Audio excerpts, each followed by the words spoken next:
Hi guys, Kamal with Mac here today to speak about 30 exam terms you must know. Many students doesn't score better in exams due to few reasons. They do not know the terms. So I'm going to explain you which terms you need to know whenever you are writing any type of exam. These 30 exam terms which I'm going to speak is going to suit any exams on earth.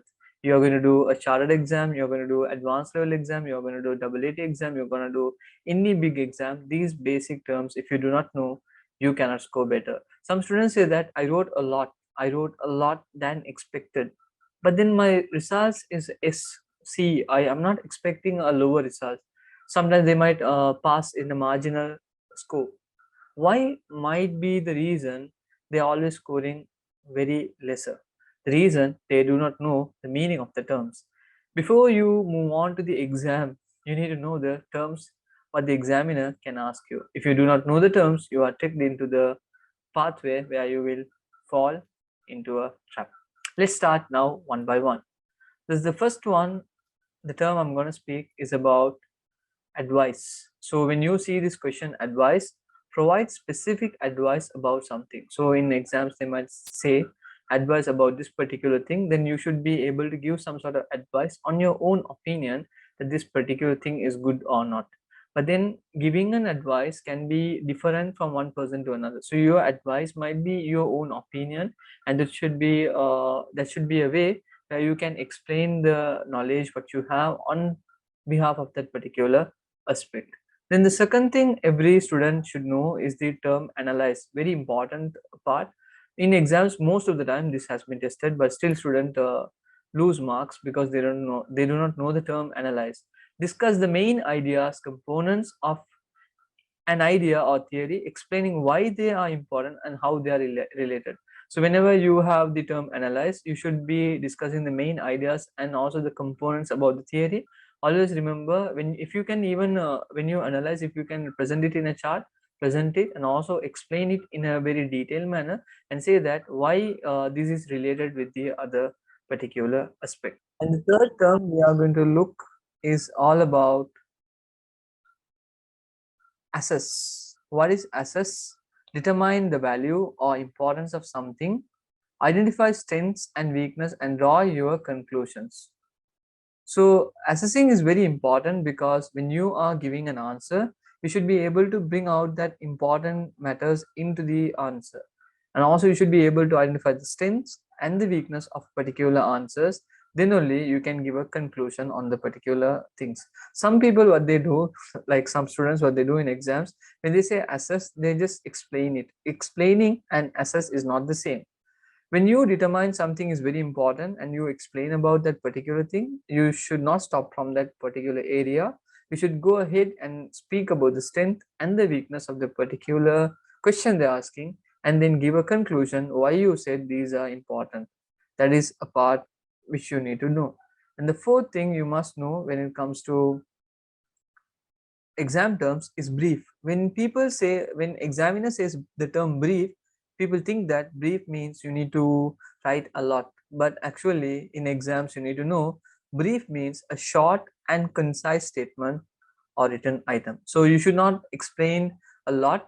Maybe a line is more than enough when you are explaining. So don't go deeper and explain and waste your time. Brief doesn't give you much marks. And the next thing is where students get confused. Briefly discuss. If you have a discuss question, it's completely different. You speak about the pros and cons of the particular question, and you speak about the pros and cons, and you give a detailed explanation about what the examiner is requesting. But then briefly discuss, maybe earlier, and I said on the fourth one, brief means you need to discuss somewhat, but briefly discuss, you need to discuss maybe 2 lines is more than enough when you are discussing about the answer. You might see here briefly means for a short amount of time. It can also mean concisely or in a few words, as opposed to in a longer manner, as in state your main argument briefly in a sentence or two. So don't write more than 2 lines when you have an answer. Briefly, when you have a question, briefly discuss.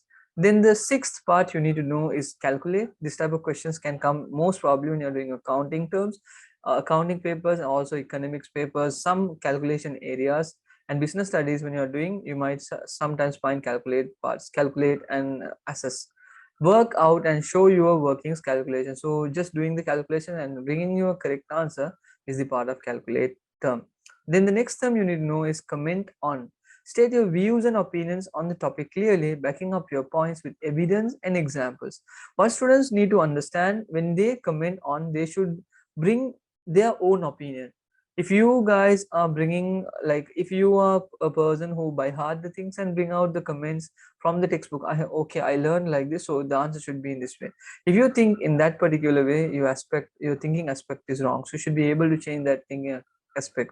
Comment on says that you need to bring your views and your own opinions about that particular topic, and then you should also say that why is that topic is that you value, and also bring some evidence and certain examples to make clear the examiner that why this comment should be that valid. But sometimes they might say comment on this business, comment on that environment. So if you have certain questions on that, again always bring some sort of evidence and finalize the question. And then we have the eighth part, which is compare. List similarities and sometimes differences in two or more examples, perhaps reaching a conclusion about which is preferable and justifying why. So when you compare, you need to always understand that bringing the similarities and dissimilarities, and say that why, like if they ask compare and contrast, you should say which is better, but in comparison you should only give which like this, the similarities and dissimilarities, that's more than enough. And reaching a conclusion is not that important until and otherwise they ask compare and contrast. You say here, like even perhaps reaching a conclusion about which is preferable and justifying why. So I will say in your exams you don't want to go that deep unless and otherwise if it is the ninth one, if it is the eighth one which we spoke, compare and contrast. So if they ask you to compare and find out the correct answer, then of course you need to go and justify a bit more. Then the ninth part we need to discuss in exam terms is consider. So what is considering? Identify advantages and disadvantages or strengths and weakness in argument and justify your own position and conclusion. Again, when you are writing your own answers, remember guys, never write in your exam terms according to my view. I will answer in that way. If you answer, it's completely wrong. When you answer a question, remember you should say according to our view. We can conclude. Always take your examiner as your friend when you're writing an answer. What students forget to do that is to show that they are not together. The examiner and us should be together. So we should value the examiner and say we in the answers. According to our opinion, or according to my concern, don't write according to my opinion. According to the above facts, we can conclude. We, when you say we can conclude, the examiner is also included. So we can conclude from the above points that this might be the better one. So you should always come up with this answer when you're writing. Consider conclusions. Then we move on to the 10th part, which is contrast. List points of difference between examples set in opposition in order to clearly show the differences. So you speak about the dissimilarities. For example, if they ask contrast the differences between needs and wants, you should be able to write the needs difference and the wants difference, but not the similarities which you might see. Always you might see contrast in needs and wants. Certain terms you can find contrast, certain terms you need to find the contrast by thinking. Then we have the 11th term, compare and contrast. This is the term which I also explained earlier. You should compare, first speak about the similarities and then the dissimilarities, and then finalize why this is better than the other one and why is that other one is better than this. So this contrast should always be there when you are writing a answer. Then moving on to the next part, which is the 12th one, define. So when you have been given a term define, only give the definition of that particular thing. Some people by heart the terms. It's okay to by heart, guys, no problem. If you can by heart it and present it. If you can't by heart, no worries. Again, I'm saying that. But then like whatever the definition comes into your mind, make it simple and then list it down. And you might see here, state the precise meaning of a word or phrase as outlined in reliable sources. In some cases, it might be necessary or desirable to examine different definitions and outline limitations. You don't want to go that deeper. Define means remember the definition and write down the definition in exams. That's all, guys. Then we move on to the 13th part. Describe. Give in detail the main features of characteristics and topics. So when you are describing, you should always remember one particular thing. You should be able to give the correct important points of that particular character. And you don't, again I said describe is not explanation. So why students get upset when say describe, briefly describe, they get upset. But then giving a bit detail than the brief, maybe 2 to 3 lines, and then speak about the characteristics according to the topic they have requested. Then moving on to the 14th part, we need to know, determine, work out and show your workings on calculations. Remember in calculate, on the previous one when I spoke about calculations, calculate, you just do need to calculate, but then here you show step by step and determine, like the way you found out the answer. That is where the examiner knows that you have good knowledge, and I hope you guys are smart kids who are watching this video. So the 15th one, differentiate, distinguish between. So if you can differentiate and distinguish, like you should show your calculations, and you should say why this is different on the previous year than this year, and then you speak about the calculation, can write certain terms. This happens most probably when it comes to ratios in accounting, when you are doing ratios or different, like different chapters has different ways of explanation. But then when you differentiate and distinguish, you should always say that why it is different and why do you distinguish, like what is the main reason, how do you calculate, and those calculations should also be presented under this distinguish and differencing between. So before we move on to the 16th part, guys, if you are not watch the Commerce with Mac videos, Commerce with Mac is a YouTube channel which provides edexcel, national as well as Cambridge AS, A level, O level classes completely for free. So I have completely uploaded the advanced level entire syllabus in my channel. If you all have not watched, go and watch it, and you can watch a lot of videos with me. Let's move on to the next part, which is 16. Explain, discuss. So discuss is another term. Explain, giving several different views on the issue. Explore similarities and differences and draw conclusion on the possible implication, as well as giving your own position on the issue. The discuss question comes most probably if it is a case study. If they give a scenario and they ask you to discuss what do you think about it. So you should be able to discuss, like you explain why the what are the different views you are getting, what are the issues you are getting from that. Then you finding out the issue is one of the important thing in a discuss question. Most probably it come for 6 to 8 marks in your exams, based on the exams. So it differs in different exam. Advanced level 6 marks, maybe if you go for chartered 12 to 16 marks. So if you understand this discuss term is a very important term. Why it is important, guys? Because you should be able to find out the issue, then give some sort of similarities and dissimilarities, differences, why this issue has arisen here, then give a conclusion about this issue, and then finally say that if you can give the conclusion, give conclusion to the issue which has been created. Then the 17th one, which we are going to speak, evaluate, is also like discuss, but then it is going to go a bit more deeper than the discuss part. Make an appraisal of important usefulness, accuracy of something, stressing both advantage and limitation. Back this up the relevant theories of evidence. I can explain for everyone.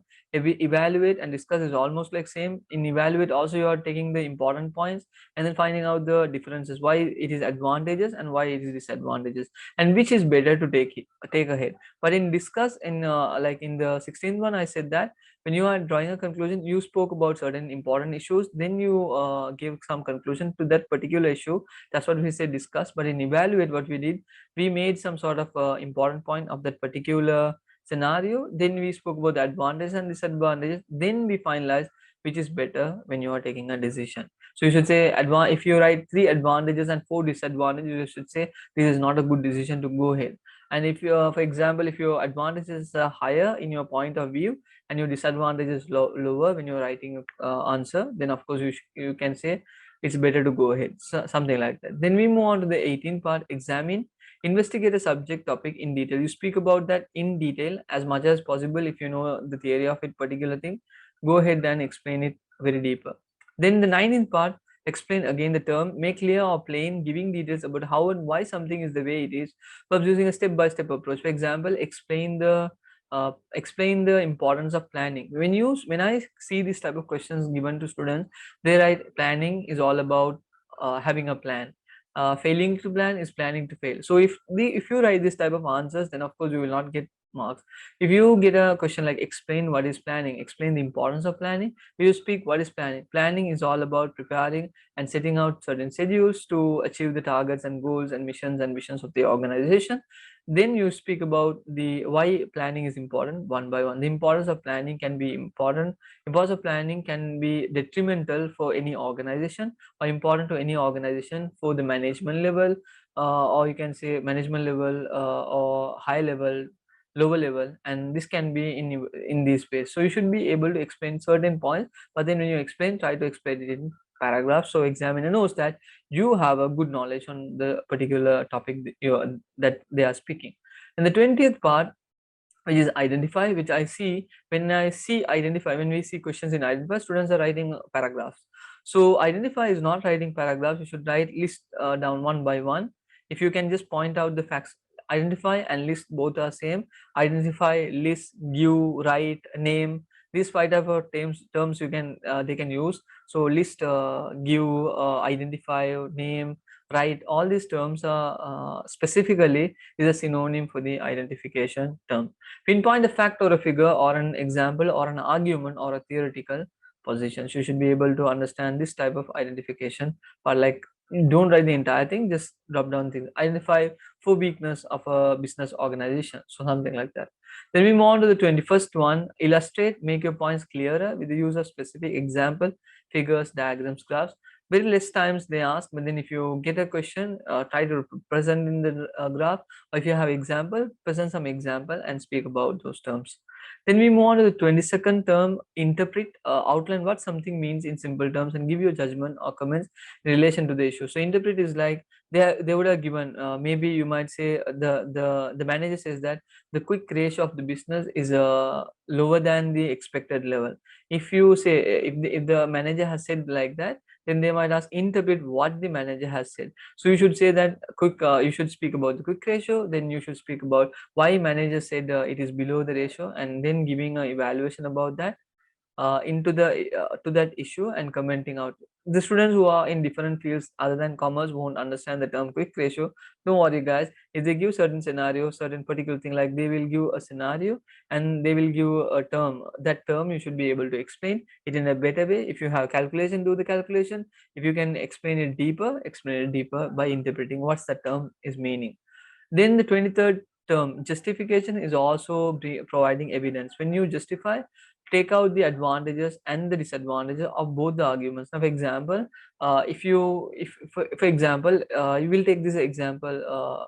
This example, a harbor is, an airport is going to come near a jungle. Okay, so if an airport comes to the near the jungle and the people are in village side, what are the advantages and disadvantages the business might have?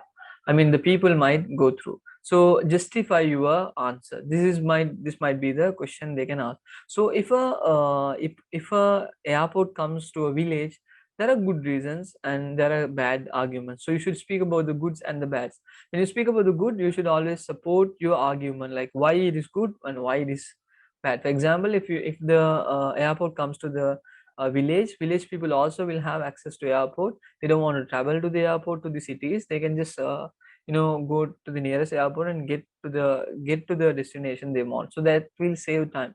That is some sort of justification on favorism, on favorable aspect. But that unfavorable aspect, how do we write, guys? When we find this justification in unfavorable way, this answer will be a bit different. Now, for example, the same people who are near village will get disrupted because uh, those airplanes which is flying can create a noise pollution. So that is where justification becomes unfavorable. So you should speak about the pro and speak about the con. And if your pro is higher than the con, then say that this is better to have an airport here. If your con is higher than the pro, then you should say it's not better. Remember, guys, when you write justification answer, always remember which point you're going to give the conclusion. That point should be the higher number of times, which should be represented on the answer sheet. Now, for example, if you write pro 4 points, con should be 3. If you want to give a favorable answer, if you want to give an unfavorable answer, write 4 points in con and 3 points in pro. That's how you can find easy marks in exam paper. Then moving on to the 24th term, list, present concise itemized information in bullet points or table form. So you don't want to write the entire thing, just one by one. List down, list 3 managerial levels: top level, middle level, lower level. List 3 types of managerial roles by Henry Mintzberg. So they can ask this type of question. So you can say interpersonal roles, informational roles, and decisional roles. So this listing is also important. You don't want to go deep and explain and waste your time. If they have asked, as I said, list is like identification, give, way, name, all this comes, give, right, name, all this comes under the same term. Then outline, give an overview of a subject in an organized way without going in too much detail. So somewhat you should give a like a summary, but then you do go detail that much like in explanation.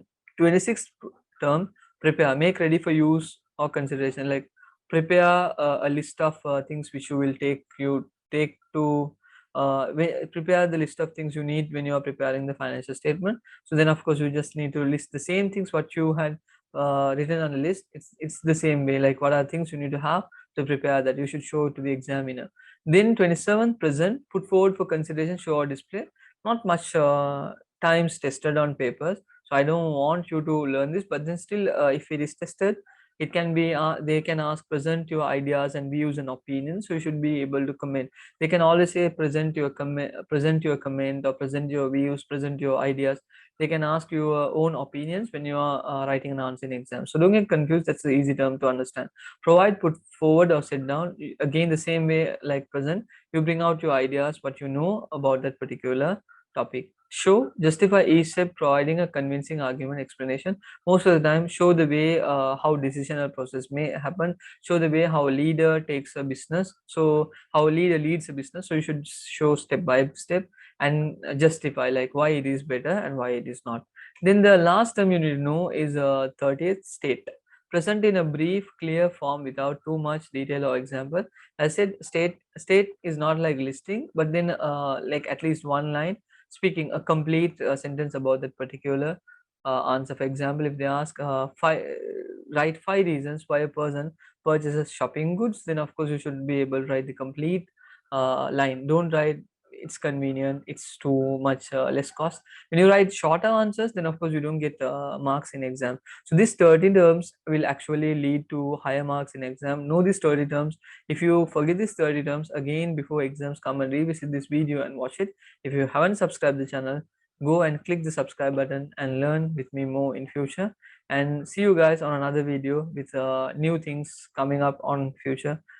To you all, have a nice day. Commerce with Mac here to always help you all for your exams. Have a nice day, guys. Bye.